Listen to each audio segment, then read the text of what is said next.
ministers, all leaders of our country, the veterans,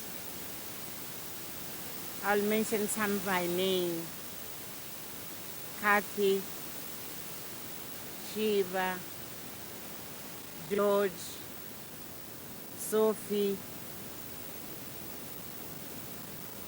It is with humility I stand here today on behalf of the Mandela family. There comes a time where the body of somebody just gets tired.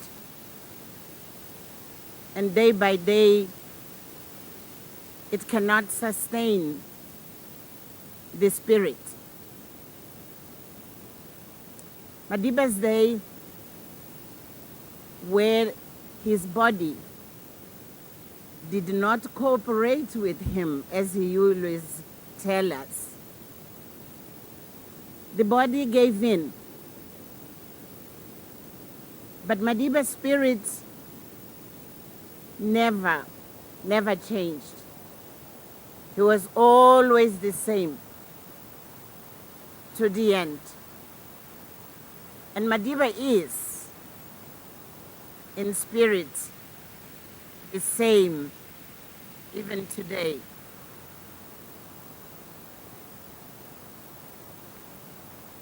I know that Madiba is smiling. Madiba is happy because he is amongst the family he chose to build. He is with Walter Sisulu, with Oliver Tambo, with Lillian Ngoyi, with Joe Slove, with Ruth First, with Yusuf Dadu, and many, with Masisulu, many of his brothers and sisters who have been part of his journey all along his adult life. These are the people by choice he made his family. On the day of his passing, I was not able to think. I was numb.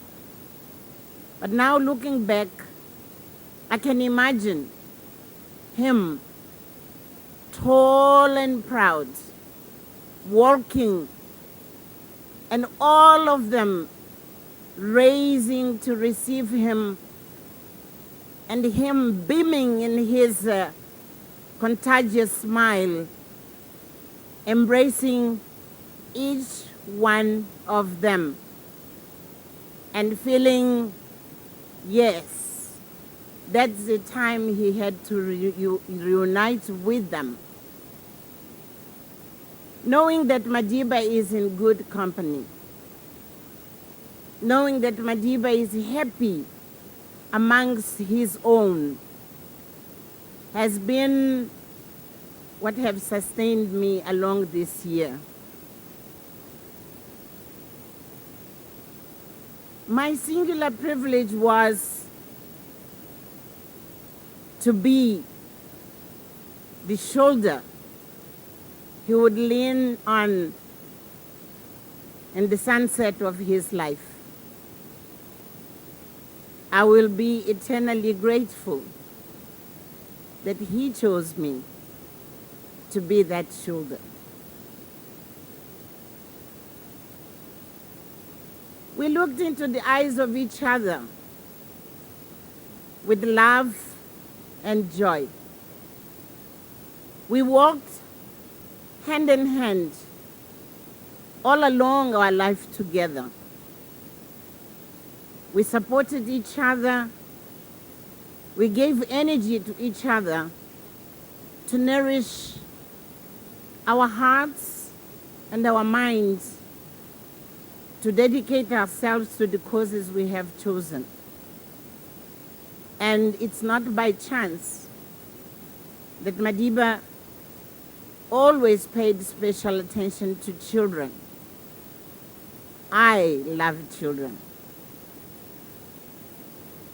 I've been working with women, and he paid that special attention to women, even during the struggle, but more particularly to make sure that women take a center stage in our political and economic, social and cultural life. So ours was a meeting of minds and hearts.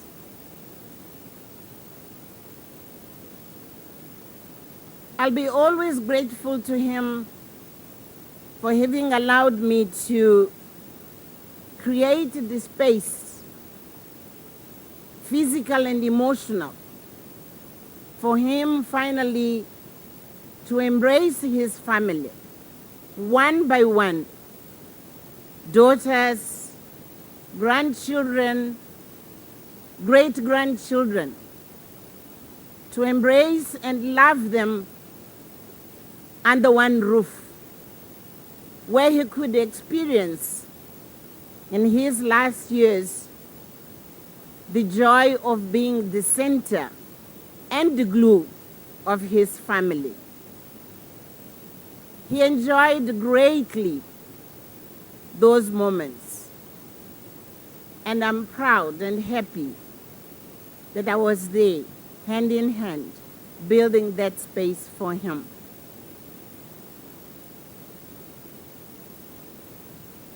Madiba enjoyed in the last years of his life a normal and warm family life.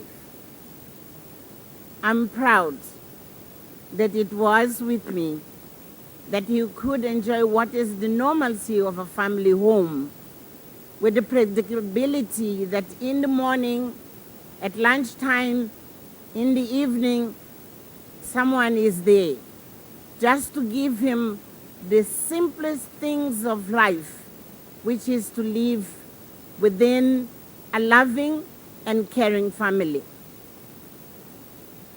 I thank him for giving me that privilege. Madiba gave me a big family, the Mandela family. I also gave him the Machel family. And together, we did our best to unite these two families. And him in particular became the father, the grandfather of each and every one of the children and grandchildren and great-grandchildren of both our families, the Mandela and the Machel. I stand here today as a mother of these two families.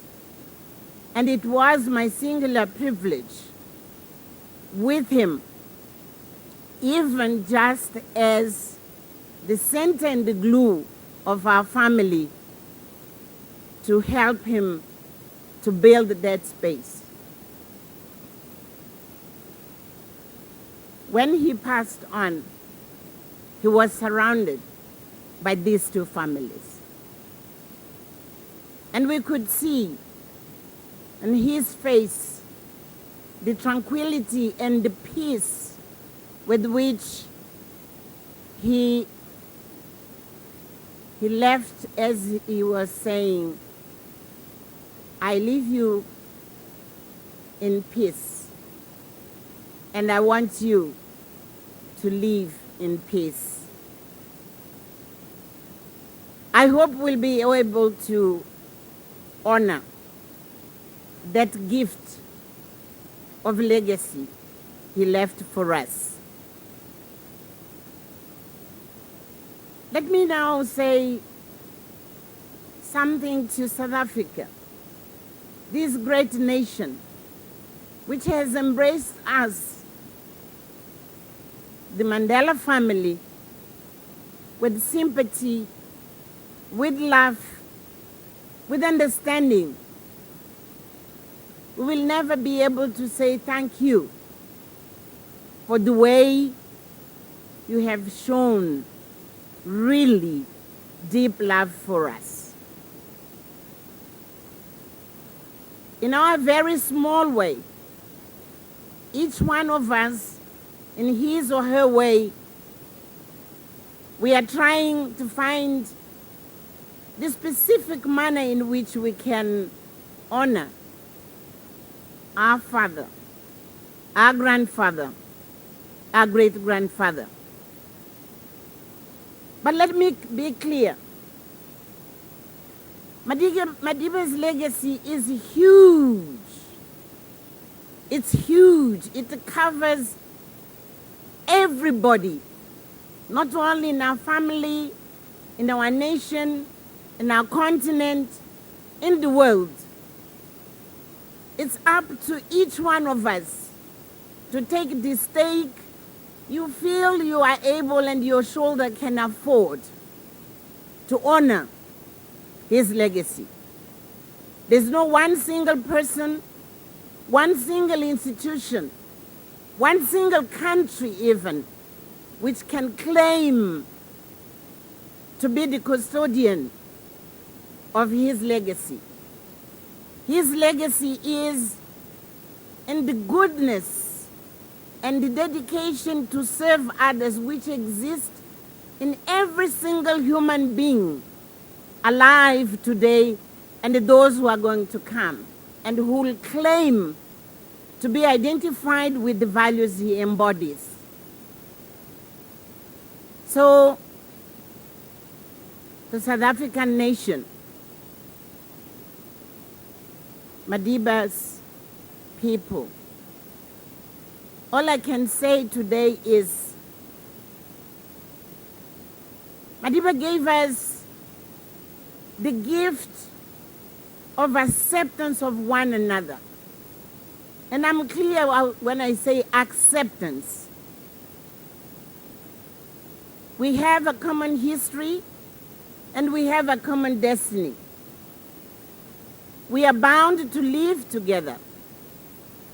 We have to learn to accept one another as part of the big body which is the nation. We still have a long way to go